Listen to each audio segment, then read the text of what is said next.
Geliefdes, dit is Vrydagoggend en dit is die 10de Oktober en wat 'n lekkerte om mekaar ook vanoggend te mag groet in die mooi naam van ons Here Jesus. Ons sluit vanoggend ook af dan nou met hierdie reeks rondom selfbeeld as inhiberende faktor op jou innerlike genesing. Vanoggend kyk ons hoe geloof en natuurlik so bietjie innerlike gesprekke met jouself, jou selfbeeld kan aanraak en genees. Nou geliefdes, geloof bring ook genesing. Wat ek glo bepaal my gevoelens, my reaksies en my optrede. Want my geloof sluit in my sienings, my denkwyse en my vertroue. En nou hoor jy sommer klaar, dat daar word 'n definisie van selfbeeld in 'n sekere sin gegee, né? My sienings, my denkwyse en my vertroue. Om in die Here te glo beteken dat ek kennis van God het en van God se beloftes. En hierdie kennis help my om te glo dat God my mooi geskaap het. Mooi geskaap het met besondere gawes, met besondere talente.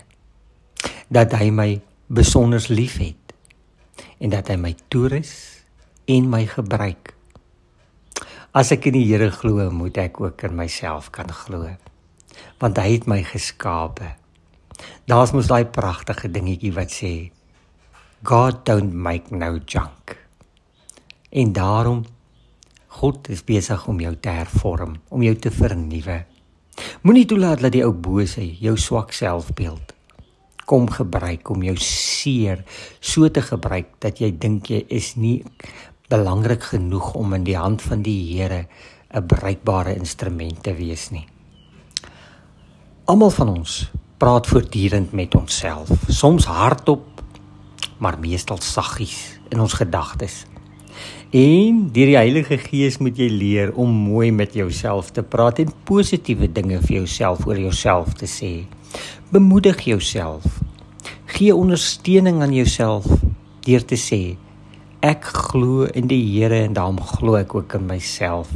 Ek weet ek kan, want die Here gaan my help. Ek weet ek is nie so sleg nie, want die Here het my lief.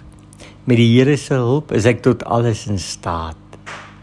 In plaas van die negatiewe dinge wat ons so maklik oor onsself sê, probeer gerus die volgende. Ek kan raakvat en dinge reg doen, want die Here help my. Ek kan my gesonde verstand gebruik, want die Here het my daarmee geseën. Ander mense is meestal meer begaan oor hulle eie dinge as oor my. Ek kan dus maar gaaf en vriendelik met hulle wees. Ek kan aan my swakhede werk en so die beste ek word. En dit natuurlik omdat die Here by my is. Ek is bly oor die feit dat ek lewe, want dit is 'n gawe van God. Ek hou nogal van myself, want die Here leef in my. En dit is lekker om deur die Here vry te wees. Ek kan dit alles doen deur Christus wat my krag gee.